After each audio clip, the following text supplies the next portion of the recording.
Oke, halo teman-teman, kembali lagi bersama aku. Sebelumnya, kali ini kita akan masuk ke materi kita yang baru, yaitu terkait praktikum sistem embedded tentang GPIO dan digital I/O, digital input output. Nah, kita lanjut aja. Sebelumnya aku ingin memperkenalkan diri. Perkenalkan, nama aku Ahmad Zidin Zidan dengan 3 NIM digit terakhir 065. Aku dari kelas praktikum C dan aku dari Prodi Teknologi Rekayasa Otomasi Universitas Diponegoro. Oke, kita masuk ke tujuan praktikum. Tujuan praktikum kita kali ini yaitu memahami dari arsitektur GPIO. Kita akan membedah fungsi GPIO pada microcontroller STM32 dan ESP32, di mana ini adalah sebagai microcontroller yang bakal kita gunakan. Selanjutnya, tujuan praktikum kita selanjutnya ialah konfigurasi input atau output. Kita akan belajar cara mengatur pin GPIO dalam berbagai mode pengoperasian, kemudian implementasi debouncing. Kita akan menangani noise mekanik pada input push button. Selanjutnya adalah kontrol aktuator LED, di mana kita akan menerapkan pola nyala LED dan teknik PWM sederhana. Lalu kita akan analis karakteristik, di mana kita akan membandingkan sifat dan batasan GPIO antara STM dan ESP32.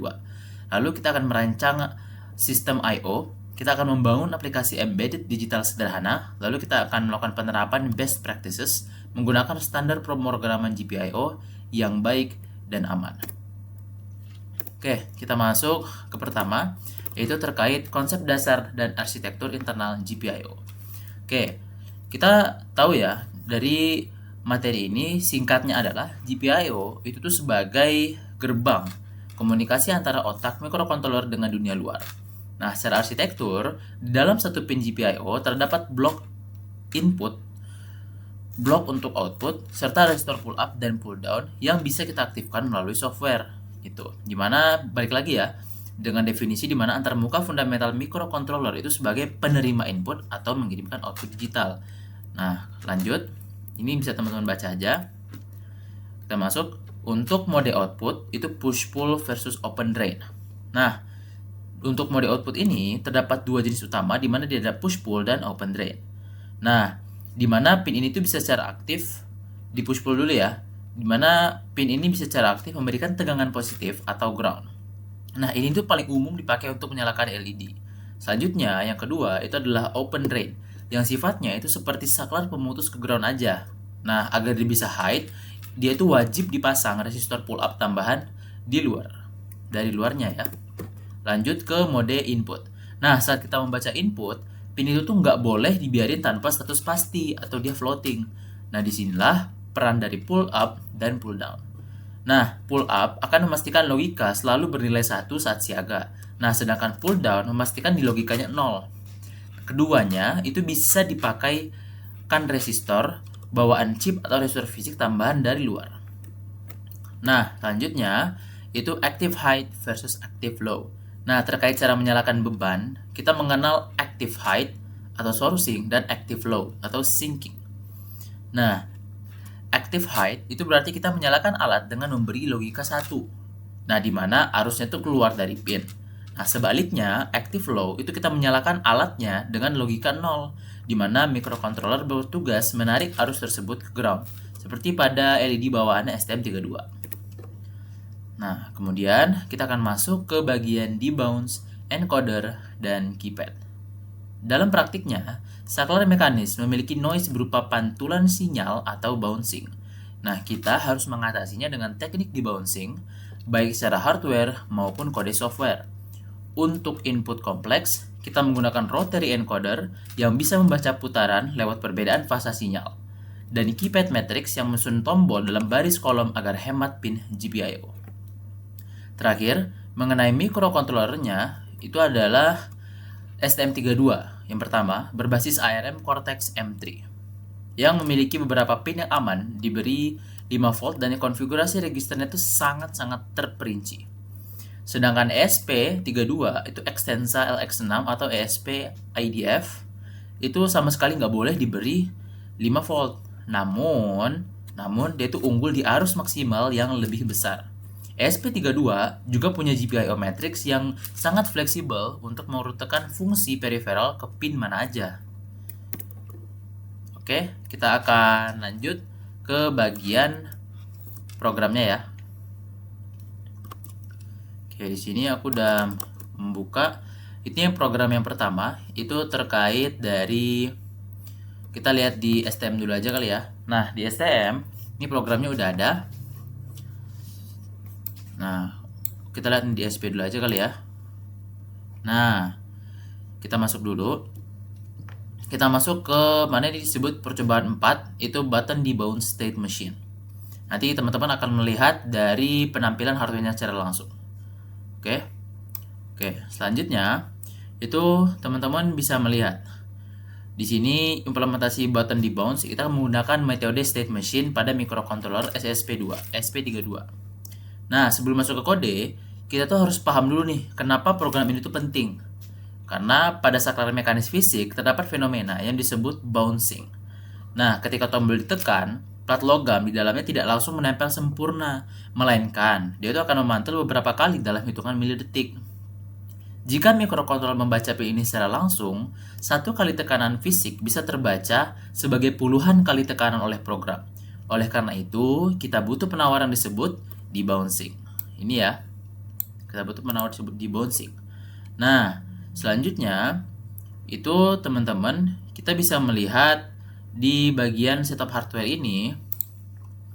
Kita lihat di bagian void setup. Nah, di sini. Nah, di bagian ini bisa teman-teman baca program 4 praktikum sistem embedded. Ini ada tulisan internal pull up. Berarti ini untuk mode pull up-nya ya. Nah, secara hardware pada percobaan ini tuh kita bisa manfaatkan tombol boot bawaan dari ESP32 lalu yang terhubung ke pin GPIO 0. Ke pinnya tuh GPIO 0. Ini ya bisa dilihat di GPIO 0. Oke. Nah, lalu kita bisa lihat itu di void setup ini udah. Kalau nggak di GPIO 0 itu sebagai input dan LED internal atau eksternal tuh di pin GPIO 2. Tuh, di pin GPIO 2. Nah, lalu sebagai pin GPIO itu sebagai apa? Dia sebagai indikator output karena kita menggunakan mode input pull up internal pull up. Nah, maka logika tombol ini adalah active low. Artinya itu akan bernilai 0 saat ditekan gitu. Jadi ketika ditekan nilainya akan 0. Nah, lalu kita akan masuk ke bagian block state machine atau update button state. Nah, yang ini ya. Dari void low update button state. Ini bisa teman-teman lihat. Nih, current low, last button read, height. Nah, itu. Nah, untuk mengatasi bouncing tadi secara software, program ini tuh nggak menggunakan delay. Nah, biasanya yang memblokir sistem, melainkan menggunakan struktur state machine atau mesin status. Nah, terdapat 4 status utamanya ya di sini. Di sini teman-teman bisa ngelihat ini ada BTN idle ya. Ini yang pertama di mana dia akan menunggu button ditekan, transisi high ke low. Kemudian BTN di bounce, di zaman dia akan menunggu di bounce time. Bisa teman-teman lihat.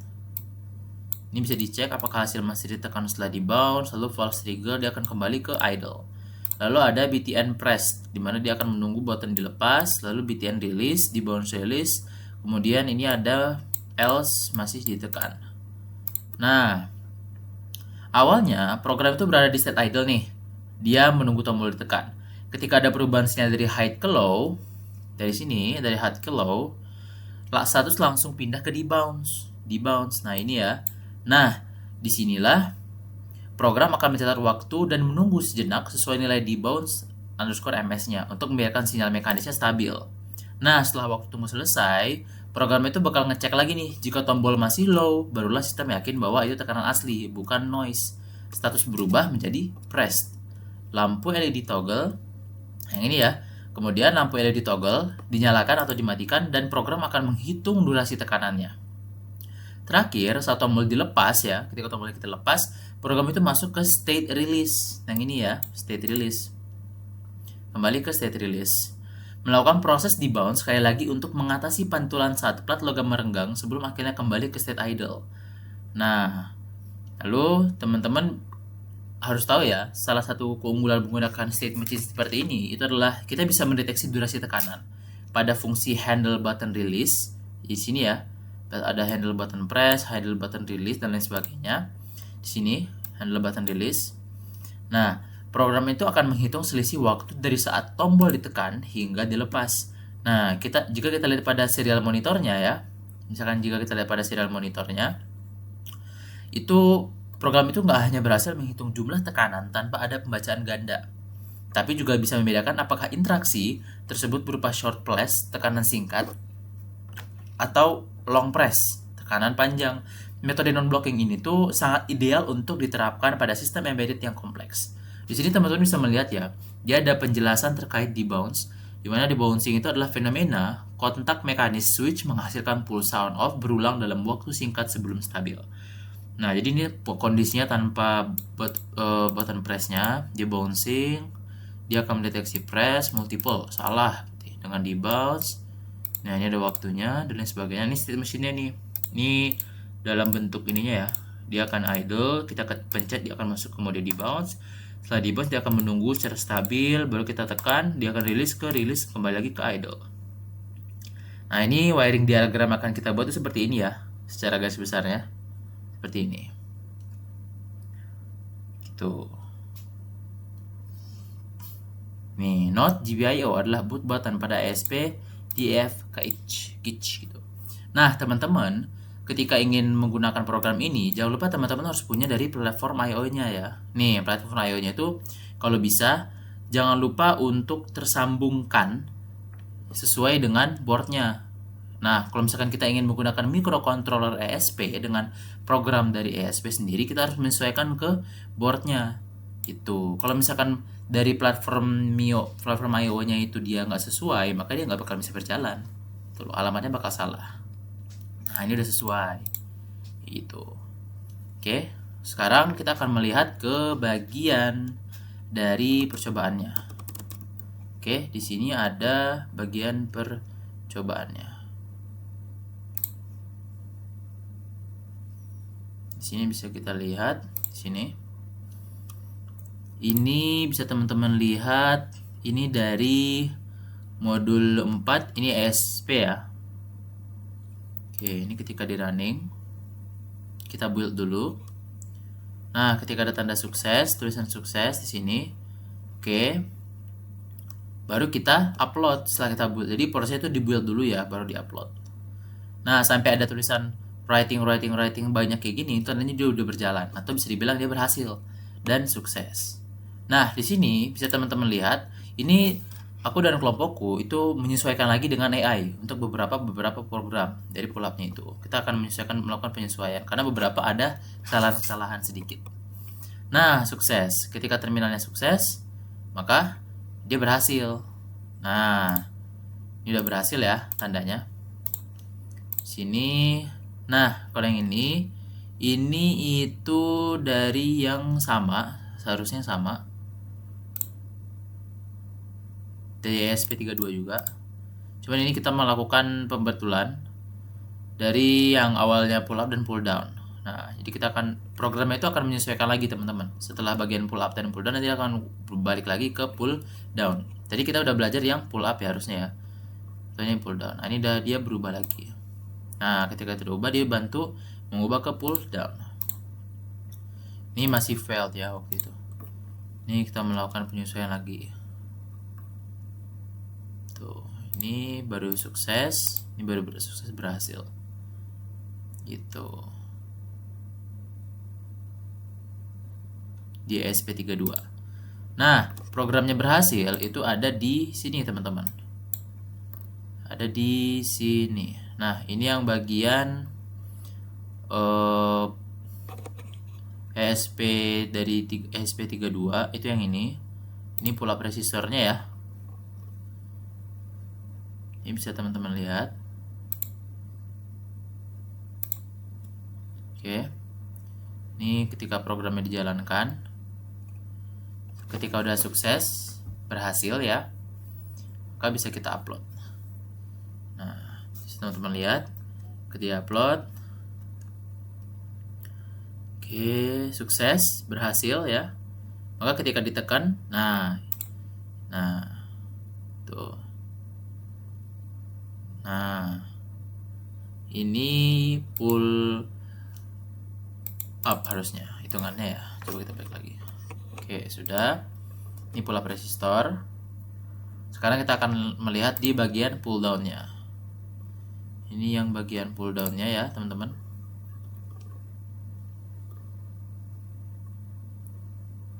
Nih, kita upload dulu. Nah, sampai ada tanda sukses, berhasil.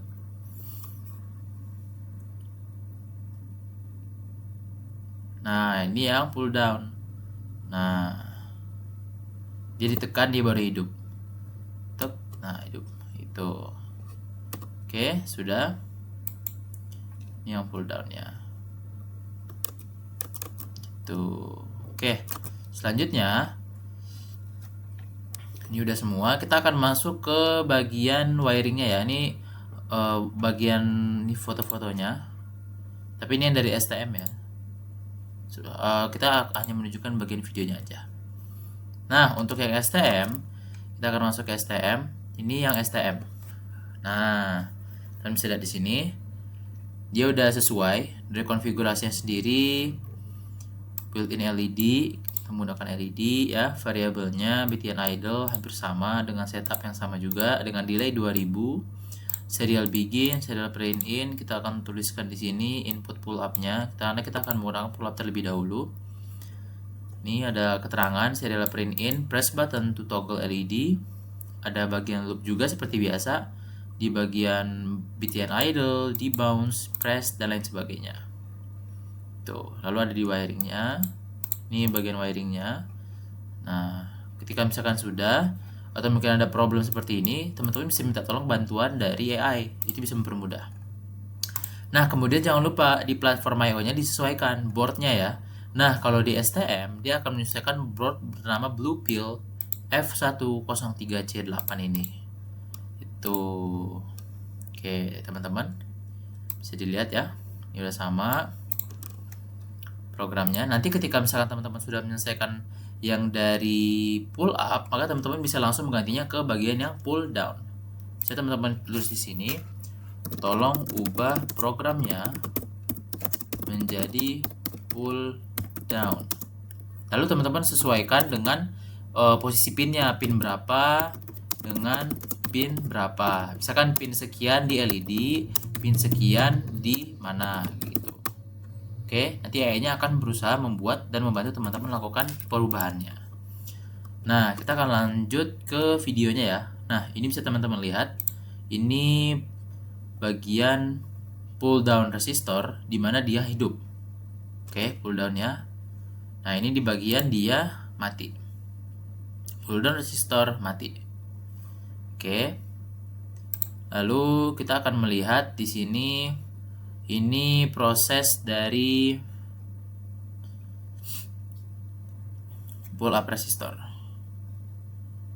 Ini bagian proses pull up-nya ya. Ini di kelompok aku udah ngebuat. Nah, ini seperti ini. Nah, ketika programnya sudah jadi, maka hasilnya itu akan seperti ini. Tuh, itu sedikit tidak terlihat ya, cuman ada. Nah, kalau misalkan sudah, kita akan lanjut melihat yang tadi itu yang ini ya. Oke.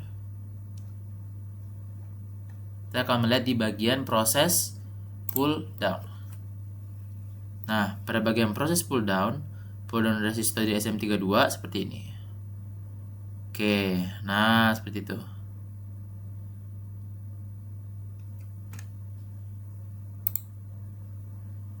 Pull down, ini pull up.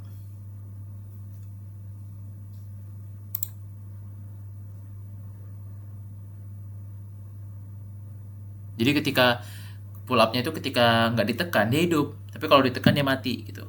Jadi dia itu hidup ketika kita pull up, itu maksudnya. Kalau pull down, ketika kita tekan dia hidupnya. Pull down, gitu. Oke teman-teman. Nih, lihat lagi ya. Nah, hidup dia. Itu perbedaannya ya. Oke. Mungkin segitu aja. Kali ini nih kita akan masuk ke bagian pengerjaan kita. Ini inovasi yang sudah kita buat. Ini variasi kita. Jadi dia LED-nya blink 3 kali ketika ditekan. Tuh, seperti lampu polisi. Kemudian ketika ditekan lagi dia akan mati secara bersamaan. Seperti itu, teman-teman. Nah, jadi sesuai materi yang sudah kita buat, ini kita menggunakan microcontrollernya di sini. Nah, di sini kita menggunakan 3 LED, di mana dia akan berkedip masing-masing sesuai delay yang sudah ditentukan. Kemudian dia akan terus berkedip secara berurutan. Tuh. Dia akan berkedip secara berurutan.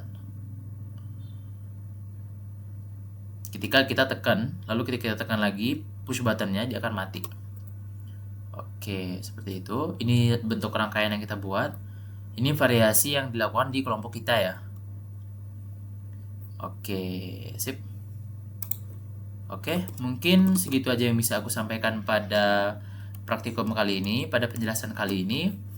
Terima kasih teman-teman. Semoga dari apa yang kita pelajarin, teman-teman bisa mengetahui lebih lanjut ya, sesuai dari materi yang udah kita bahas, yaitu terkait dari tujuan-tujuan itu tadi tentang GPIO, lalu ada tujuan-tujuannya, di mana teman-teman harus bisa memahami arsitekturnya, konfigurasinya gimana, implementasi di mana. Kalau konfigurasi tadi seperti biasa ya, di build dulu, ketika berhasil baru di-upload dan lain sebagainya. Jadi kita tuh ada menggunakan 4 percobaan ya, berarti tadi ada 4 percobaan ya. 4 percobaan itu yang pertama tadi dengan STM32. Nah, ini running programnya yang seperti tadi. Contoh running program. Kita upload. Oke.